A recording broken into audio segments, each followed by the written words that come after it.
प्रभु यीशु के मधुर आ मंगलकारी नाम में नमस्कार। चलू हमरा लोकनि आजुक अध्ययन आरंभ करी। तकरा लेल मनक तैयारी के लेल हमरा लोकनि एकटा छोट प्रार्थना कली, तहन आगाँ बढ़ब। तहन हमरा संगे अहूँ अपन मस्तकक झुकाऊ आ पिता परमेश्वर से आशीष मांगू।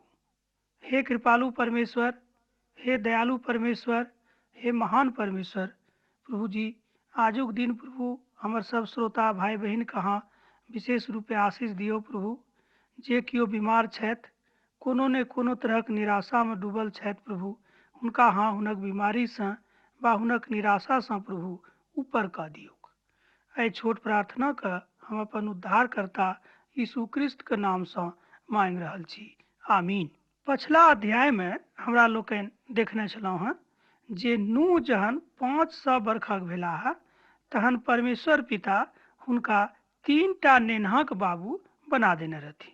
आजुक अध्ययन में हमरा लोकनि देखब जे पिता परमेश्वर कोना कऽ नूह से कथा करलखिन जे ओ कियाक एहि दुनिया के महाबाढ़ि से समाप्त करय वाला छथि, आर ओ नूह के आज्ञा देलखिन जे अहाँ जहाज बनाओ आ धरती के ऊपर कोना को बाढ़ आने वाला छलखिन तकरो विषय में ओ नूह के बतावे वाला छलथि। मुदा एहिठाम हमरा लोकनि देख सकलहुँ हैं कि नूह के समय धरि एहि संसार में बहुत पाप बढ़ि गेल रहेक। एहि तरहक बाइबिल अध्ययन से हमरा लोकनि देख सकलहुँ। तहन पिता परमेश्वरक मन में भेलैक जे नूह जे छथि ओ हमर आज्ञा माने वाला एहि धरती के ऊपर एकेटा मनुष्य छथि, तहन हुनका आ हुनक परिवार के हम बचेबनि। एहि दुआरे ओ नूह से कथा करे वाला छलाह। तहन आओ और आगा बढ़ी आ देखू जे आगाँ की भऽ रहल अछि। आर मनुखक बेटी से विवाह कैलथि। एहि कथाक आरंभ शुरुए से होइत अछि एहि अध्याय में। अब देखियो कनिक दोसर तरफ कथाक ध्यान जा रहल अछि, मोड़ लऽ रहल अछि। तहन आओ एकरो कनिक देख लै छी, तहन आगाँ बढ़ब। अर्थात 6म अध्याय में तहन जे आरंभ के 2टा पद अछि तकरा हम पढ़ि दै छी जे अहाँके लेल बड़ नीक होइत। जहन मनुख एहि भूमि के ऊपर बहुत बढ़ऽ लागलेक आ हुनका धियापुता भेलैक, तहन परमेश्वरक पूत लोकनि मनुखक बेटी के देखली जे ओ सब बड़ नीक छथि, तऽ ओ सब हुनका संगे विवाह कऽ लेलखिन जेकरा जिनका साथ मन भऽ गेल रहनि। उत्पत्ति पोथी तकर 6म अध्याय 1 आ 2 पद यही से आरंभ होइत अछि। तहन हमरा लोकनि एहिठाम देख सकलहुँ हैं जे बतायल गेल छै परमेश्वरक पूत। मुदा जँ हमरा लोकनि पवित्र पोथी के अध्ययन करबै आ देखबै जे परमेश्वरक पूतक एहन स्वभाव नहि होइत छैक जे ओ मनुखक बेटी से विवाह करैक। मुदा पवित्र पोथी कतेक विद्वान सब कहै छथि कि जे ओ सब ओतऽ रहे वाला परमेश्वर के सेवक छलाह जे स्वर्ग में रहैत रहथिन। मुदा ई स्वभाव स्वर्गो में रहे वाला हुनक सेवक लोग के नहीं रहनि। ओ तो सब दिन ओहिठाम स्वर्ग में रह कर हालेलुया प्रभु के स्तुति हो यह बात बजैत रहत। मुदा ओ जमीन पर आबि कऽ धरती पर उतर कऽ किया को मनुखक बेटीक संग शादी करताह। मुदा ई बात अछि जो कोनो दोसर तरह के मनुख छलाह जिनका विषय में कोनो विशेष स्पष्टीकरण नहीं देवल गेल छै। मुदा हमरा लोकनि एतबे बुझि सकलहुँ हैं कि प्रभु परमेश्वर के इहो एकटा योजना रहेक जाहिसँ मनुख जाति एहि बातक बुझे कि पिता परमेश्वरक स्वभाव कोन तरह के होइत छनि। पवित्र पोथी की दुनूटा पद बड़ गंभीर आ बड़ विचारणीय सेहो थिक। यह थिक अध्याय के रूपरेखा। परम आदर के पात्र के छथि? ओ छथि परम पिता परमेश्वर। देखियो पवित्र पोथी के एकटा जानकार कहै छथिन कि परम आदर के पात्र संसार में के छथि? ओ थिका पिता परमेश्वर। तकरा बाद हमरा लोकनि देखब जे संसार में महाबाढ़ अर्थात जल प्रलय कोना कऽ आबि गेल रहेक। महाबाढ़ का पिता परमेश्वर किया के संसार में पठौलखिन, किया के आनि देलखिन, तकरा ओ स्पष्टीकरण दै छथि। एना कहियो के स्पष्टीकरण करै छथि। ओ बड़ स्पष्ट कारण सेहो दऽ रहल छथिन जे ओ किया के संसार में महाप्रलय एना कहियो जल प्रलय आने वाला छलाह। पिता परमेश्वर बड़ स्पष्ट रूपे एहि बातक ऊपर कथा करैत छथिन। मुदा अभी बात अछि जे किनका संगे ओ कथा केलथि। ओ मनुख छलाह नूह। किएक तऽ जहन पिता परमेश्वर संपूर्ण सृष्टिके ऊपर नजर करलखिन तऽ ओ देखलखिन कि हुनका नजरीमे एकेटा मनुख नूह एहन छथि जे पिता परमेश्वरक आज्ञा मानयवला आ हुनका संग संग चलयवला छथि। तहन देखियौ नूहके ओ अपना लेल किएक बचा कऽ राखलखिन। इहोमे एकटा भेदक बात लुकायल छैक। मुदा पिता परमेश्वर नहि चाहैत रहथिन जे संपूर्ण सृष्टिके विनष्ट करयसँ पहिने ओ संपूर्ण जीव प्राणीके विनष्ट सेहो कऽ दैत। मुदा पिता परमेश्वर तमसायल रहथि।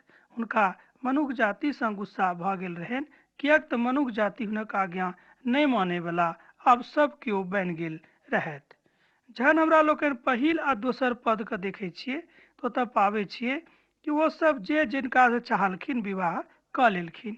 एहिठाम एकटा पापक द्योतक सेहो हमरा लोकनि देख रहल छी। किएक तऽ एहि तरहक स्वभाव परमेश्वरक पूतके कहियो नहि भऽ सकैत अछि। जरूर ओ केओ ने केओ एहिठामक लोक छलाह जे परमेश्वरक दृष्टिमे पाप कयने रहथि। किछु लोकक कथन छनि जे ओ परमेश्वरक पूत लोकनि स्वर्गदूत लोकनि रहथि, मुदा हुनक स्वभावसँ ई प्रतीत नहि होइत अछि जे ओ सब स्वर्गदूत रहथि और एहिठाम आबि कऽ अर्थात पृथ्वी पर उतरि कऽ ओ मनुखक बेटी सबसँ विवाह कऽ लेलखिन, एना कहियो विवाह रचा लेलखिन। ई बात हुनकासँ ई नहि भऽ सकैत अछि। मुदा स्वर्गदूतक स्वभावमे जँ अहाँ देखबै, पवित्र पोथीमे बतायल गेल छै कि स्वर्गदूतक स्वभाव केहन होइत रहनि वा स्वर्गदूतक काज की होइत रहनि। जे ओ की करैत रहत, ओ सैद घड़ी पिता परमेश्वरक सेवामे लागल रहैत रहथि और ओते रहि कऽ ओ पिता परमेश्वरक बड़ाईके सुर पुकारैत रहत, एना कहियो सैदखिन कहैत रहत पिता परमेश्वरके बड़ाई हुएक। हमर विश्वास अछि जे नूह 120 बरख धरि पिता परमेश्वरक आज्ञाके विषयमे सब गोटेके बतौलखिन। कनिटा एहिठाम विशेष ध्यान दियौक जे 120 बरख धरि नूह सबके बतौलखिन कि पिता परमेश्वर की करयवला छथिन। मुदा एहिके बादो केओ नूहक ऊपर विश्वास नहि करलकै। 120 बरखक काल कोनो कनिक काल नहि होइत अछि। मुदा एहि ऊपर कनि अहाँ विश्वास करिके देखियौ, कनि ध्यान दियौ कि 120 बरखक काल बहुत काल होइत अछि। मुदा एहिके बादो केओ नूहक ऊपर विश्वास नहि करलखिन आ सब केओ कहलखिन कि नूह तऽ पागल व्यक्ति बनि गेल छथि। मुदा एहि तरहक बात आइयो कहयवला लोक अहाँके भेटत, किएक तऽ प्रभु परमेश्वर एहि संसारक लोकसँ, एहि संसारक मनुखसँ बड्ड प्रेम करैत रहत, एहिमे कोनो संदेह नहि अछि। मुदा एहिके बादो ओ चाहलखिन कि संसारके हम जल प्रलय आनि कऽ खत्म कऽ देबै। आ एहि तरहक योजना प्रभु परमेश्वर बना लेलखिन आ तकर निर्णय सेहो लऽ लेलखिन। तकरा बाद हमरा लोकनि आगाँ देखैत छी जे 120 बरख धरि नूह एहि बातक प्रचार करैत रहल। एना कहियो करिते रहि गेलखिन कि पिता परमेश्वर की कहै छथिन। मुदा प्रभुके आत्माक जे चेतावनी रहैक, एहि बातक ऊपर केओ विश्वास नहि करलखिन। आजुक संसारमे एहि तरहके बहुत लोक छथि जे पिता परमेश्वरक आज्ञा पर विश्वास नहि करै छथि। ओ कहै छथिन कि किताबक लिखल बात छै, ई कोनो सत्यक कथा नहि भऽ सकैत अछि। आब देखियौ हमरा लोकनि एहि संसारमे 70-80 बरखक लेल वा 90 बरखक लेल, केओ 100 बरखक लेल आबै छथि। मुदा एहिके बादो एहि संसारसँ हुनका एतेक घनिष्ठता भऽ जाइ छनि, ओ सोचै छथि कि संसार हमरासँ छुटबे टा नहि करत। संसारसँ हुनका एतेक लगाव भऽ जाइ छनि, तऽ एहि कारणे ओ बहुत बहुत घृणित काज करैत रहैत छथि। एक गोटे कहलखिन कि हम तऽ धनेके लेल एहि संसारमे छी, किएक तऽ धने हमरा लेल सब किछु अछि। तहन एकटा बाइबलक विद्वान कहै छथि कि नूहोके कालमे एहि तरहक मनुखक अभाव एहि संसारमे नहि रहैक। तैँ पिता परमेश्वरक जे उद्देश्य रहनि, जाहि कारणे जो मनुष्य जातिके सृष्टि कयने रहथि, ओ पूरा नहि होइत रहैक। किएक तऽ यशायाहके पोथीमे जँ हमरा लोकनि देखबै 52 अध्यायमे, तऽ ओतऽ लिखल गेल छै कि मनुष्य जातिके सृष्टि पिता परमेश्वर एहि द्वारा कयनहिए रहथिन जाहिसँ ओ हुनक गुणानुवाद करैक। मुदा पिता परमेश्वरक गुणानुवाद करना छोड़ि कऽ मनुख जाति परमेश्वर से अलग भेनाइ भ गेलैक, एना कहियो संसारिकता में फंस गेलैक। यही कारणे पिता परमेश्वर का एहि संसार के विनष्ट करबाक लेल चिंता भ गेलैन आ सोचलखिन जे संसारक हम विनष्ट क देबेक। एहि बातक स्पष्टीकरण सेहो एहि अध्याय में बतायल गेल छैक। तहन हमरा लोकनि पवित्र पोथी बाइबलक अध्ययन से एहि सब बातक सीख रहल छी। तहन हम एकटा बात आरो देख रहल छी कि विश्वासक के फल की होइत अछि। नूह एहि बातक ऊपर विश्वास करलखिन कि जे किछु पिता परमेश्वर कहै छथि ओ सबटा ठीक अछि आ सबटा सत्यक अछि आ सबटा सत्यार्थ सेहो भ जायत। तैं नूह पिता परमेश्वरक बात मानि कऽ जहाज बनौनाइ आरंभ कऽ देलखिन। जो हमरा लोकनि विश्वासक ऊपर देखी तऽ पाएब जे पहिल पत्रसक पोथी तकर तेसर अध्याय के 18 पद में वा 19 पद में एहि बातक ऊपर चर्चा कयल गेल छैक। एहि बातक प्रचार करैत ओ कहै छथि कि जे केओ हुनका ऊपर अछि, प्रभु परमेश्वर हुनका सँ बड्ड प्रसन्न रहैत छथिन। तहन हम कनिक हमरा लोकनि ओहि पदक पढ़ि ली। हुनक ज्ञान तऽ संसारक सृष्टि से पहिनहिए बतायल गेल रहैक, मुदा आबि गेल रहैक। तहन अंत काल में अहाँक लेल ई बात प्रकट भ जायत। देखियो पिता परमेश्वर एहि ज्ञानक नवको नेमोक काल में हमरा सब गोटे के दऽ रहल छथिन। मुदा नूह के द्वारा जहन पिता परमेश्वर मनुख जाति से बात करलखिन, एना कहियो नूह के पिता परमेश्वर अपना लेल प्रयोजन में आनलखिन। एहिके बादो लोग सब ओहि कालक जे लोग सब रहैक नूहक ऊपर विश्वास नहीं करलखिन। एहि तरहक लोग आजुक दुनिया में बहुत छैक। गामों पर हमरा लोकनि देखैत छी कि कतेक लोग एहन छथि जे पैघ वा वृद्ध लोग कहै छथि कि यौ गलत काज नहीं करू, गलत काज करला से अहाँके खराबे फल भेटत। एहिके बादो ओ सब नहीं मानै छथि, कहै छथिन कि बुढ़वा खत्म भ गेल अछि, एकर बुद्धि खराब भ गेल अछि। एहि तरहक लोग आइयो संसार में पायल जाइत छै। मुदा हम अहाँ से कहब कि नूह जकाँ जँ अहाँ विश्वासी रहब आ जे किछु पिता परमेश्वर अहाँ कहने छथिन तकरा करब तऽ अहूँके खूब फायदा होइत, एहिमे कनिक संदेह नहीं अछि। तहन पहिल पत्रसक पोथी तकर तेसर अध्याय के 20 पद में हमरा लोकनि एहि बातक देख सकलहुँ हैं। जे सब ओहि प्राचीन काल में हुनक कथा नहीं मानलखिन आर परमेश्वर नूहक दिन में बड़ धीरज राखि कऽ ठहरैत रहत, जतेक दिन धरि ओ जहाज बनाबैत रहत ताहि दिन तक वो लोक सबके बताबैत रहथिन। मुदा एहिके बादो केओ नूहक ऊपर विश्वास नहीं करलखिन। तहन नूह अब जहाज बनौनाइ आरंभ कऽ देलखिन, किएक तऽ पिता परमेश्वर के ई आज्ञा रहेक। जँ हमरा लोकनि आजुक संदर्भ में एहि बातक देखी तऽ कतेक हंसी लागत। मान लियो बरखा के दिन नहीं अछि आ केओ कहत कि काल्हि अहाँ छाता लऽ कऽ आयब, बरखा काल्हि हेतै।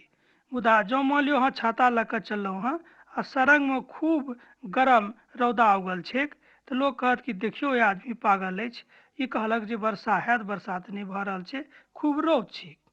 तहन हम अहाँके बता दै छी, जँ ई बात प्रभु परमेश्वरक दिस सँ अहाँके मिलल अछि तऽ अहाँ विश्वास करू जे बरखा होइत, किएक तऽ ई प्रभु के वाणी छै।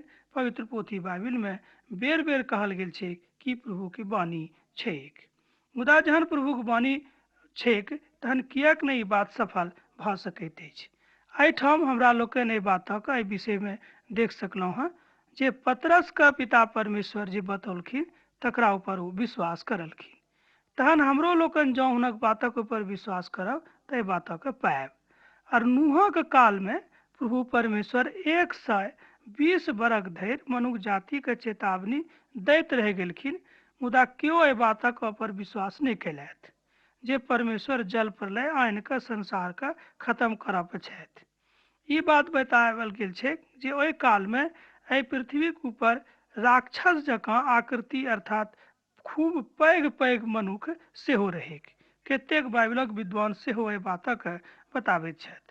मुदा एक बादो लोक एहि बातक ऊपर विश्वास नहीं करलकै जे नूह के जे संदेश प्रभु देने छथिन ओ सत्यक छथि आ तकरा केओ झुठला नहीं सकैत छथि। एहिके बाद सत्यापनक लेल हमरा लोकनि उत्पत्तिक पोथी 6म अध्याय के 4 पद के पढ़ि सकलहुँ हैं। जँ अहाँके लग पवित्र पोथी अछि तऽ एहि बातक अहाँ पढ़ि कऽ सीख लिख सकलहुँ हैं। ओहि काल में धरती पर दानव लोकनि रहथि आ तकरा बाद जहन परमेश्वरक पूत मनुखक बेटी सबसँ विवाह कयलथि और तहन ओ पूत उत्पन्न होइत रहेक ये सूरवीर कहाबैत रहेक। एहिठाम जे सूरवीरक चर्चा अछि या वही तरहक सूरवीर रहथि जिनक आकृति एना कहियो राक्षस जकाँ रहेक, मनुख जकाँ नहि रहे, खूब नम्हर नम्हर लोग होइत रहक। एहि बातक अहाँ उत्पत्तिक पोथी तकर 6म अध्याय आ तकर 4म पद में पढ़ि सकलहुँ। अब तऽ एहिठाम एकटा कथा बड़ स्पष्ट होइत अछि जे ओ एक मनुख छलाह।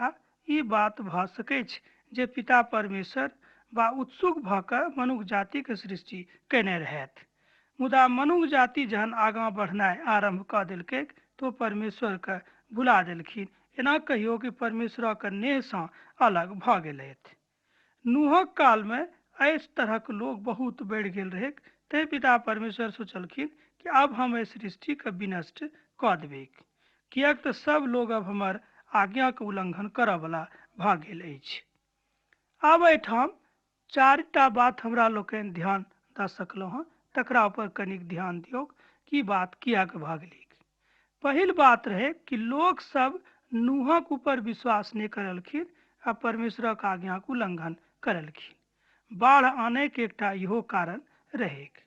तहन जे मनुख दुष्टता से भरल रहेक ओ परमेश्वरक एहि बात से कहियो कोनो तरह से विश्वास नहीं करलखिन। तहन तेसर कारण रहे कि मनुखक हृदय में परमेश्वरक प्रति कोनो तरहक आस्था वा विश्वास वा श्रद्धा नहीं रहे। वो सोचैत रहत जे हम जे करि रहल छी वह सब अछि, मुदा हमरा से आगाँ केओ नहीं अछि। एहि तरहक बात आजुक दिन में अहाँ देख सकलहुँ हँ। कतेक लोग कहत कि हम तो खूब पढ़ल लिखल छी, हमरा से के बेसी जनैए। अहाँ कि हमरा से बेसी पढ़ल छी, हमरा से बेसी विद्वान छी कि? जी बात हमरा बता रहलहुँ हँ। देखियो, एहि तरहक बात नहीं राखू। ई बात घमंड के द्योतक अछि। जँ केओ परमेश्वरक दास यदि छोटो से छोट अछि, जँ अहाँ से कहै छथि कि अहाँ प्रभु अहाँ से प्रेम करै छथि, हुनक बातक अहाँ मानी, हम अहाँ से कहै छी जरूर अहाँक जिंदगी में फायदा होइत, एहिमे कनिको संदेह नहीं अछि। तहन ओ एकटा पदक एक बेर आरो पढ़ि कऽ देखी, 6म अध्याय के 4म पद। आ परमेश्वर पिता देखलनि जे मनुखक बुराई पृथ्वीक ऊपर बढ़ि रहल अछि, आर हुनका मनक विचार में जे किछु उत्पन्न होइत अछि ओ सबटा खराबे होइत अछि। देखियो, ई बात पिता परमेश्वरक पता चलि गेलै। तहन एहि पोथीक रचनिहार एहि बातक बड़ स्पष्ट रूपे लिखै छथि कि मनुखक मन में पिताक प्रति कोनो तरहक श्रद्धा नहीं रहनि, तैं वो बुझि गेलाह जे मनुख जाति अब परमेश्वर से अलग भऽ गेल छथि। तैं पिता परमेश्वर सोचलखिन कि बाढ़ि आनि कऽ एहि संसारक हम खत्म कऽ दै छी। जतेक मनुख जाति अछि ओहि सबटाके खत्म कऽ देबै। मुदा ओ नूह के बचावे के इच्छा राखैत रहत, तैं वो नूह के कहलखिन कि अहाँ जहाज बना लिअ आ जेना हम अहाँके आज्ञा देब तेना तेना अहाँ करैत रहब। पवित्र पोथी में लिखल गेल छै कि नूह पिता के आज्ञा पर चले वाला लोग छलाह। एना कहियो कि नूह पिता के संगे संगे चलैत रहैत। 6म पद में बतायल गेल छै जे परमेश्वर मनुखक सृष्टि के पछतौने छलनि। एना कहियो कि मनुखक सृष्टि करि कऽ पिता परमेश्वर पछतौलथि। देखियो, कतेक खराब बात अछि। एतेक प्रेम से ओ हमरा सबके बनौलखिन। एना कहियो जे पहिल आदम बा स्त्री के बनौलखिन, तकरा बाद में जे ओतक संतान बढ़लैक, एना कहियो जे हुनक आज्ञा के अनुसार जतेक संतान बढ़लैक ओ सबटा परमेश्वरक दृष्टि से अलग भऽ गेल। तैं पिता परमेश्वर लिखै छथि कि हम मनुखक बना कऽ पछता रहल छी। लिखल गेल छै जे यहोवा परमेश्वर पृथ्वी के ऊपर मनुखक बना कऽ पछतौलनि और अपना मोन में बड़ क्रोधित भेलाह। देखियो, ई बात कोना भेल, किएक तऽ ओ सब पिता परमेश्वर से अलग भऽ गेल छल। किएक तऽ पृथ्वी के ऊपर जे महाबाढ़ि आबे वाला रहे, एही कारणे आबे वाला रहे। एहिठाम एकटा विद्वान कहै छथिन कि पिता परमेश्वर ई नहीं चाहै छलखिन कि ओ मनुष्य जाति के वा प्राणी मात्र के नष्ट कऽ देत, मुदा हुनका मन में क्रोध आबि गेलनि जे देखियो जेकरा हम जाय कारणे बनेलिए वो अपना कारण में सफल नहीं छथि, वो अकार्थे अपना जिंदगी एम्हर उम्हर लऽ जा रहल छथिन। हम अहाँ से कहब कि जँ अहाँ पिताक प्रेम में बनल रहब तऽ अहाँक जिंदगी कहियो अकारथ नहि जायत, अहाँक जिंदगी कारथ भऽ जायत। यह कथा नूहोक संग भेल रहेक।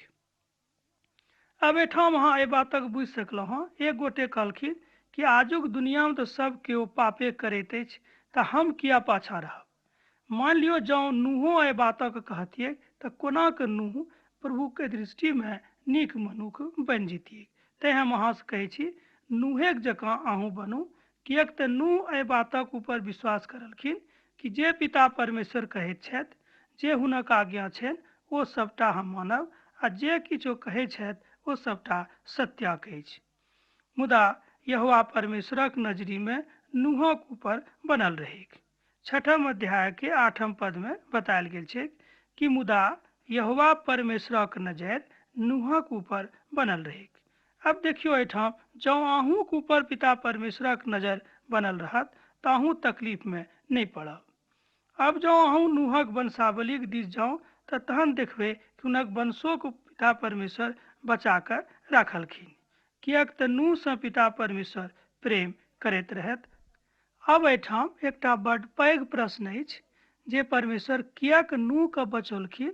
कारण रहे जे नूह विश्वासक प्रचार करैत रहत, मुदा नूहक ऊपर लोग विश्वास नहीं कैलथि जे जल प्रलय सँ पृथ्वी के पिता परमेश्वर समाप्त करब छथिन। इब्रानीक पोथी में सेहो अहाँ विश्वासक ऊपर पढ़ि सकलहुँ हँ।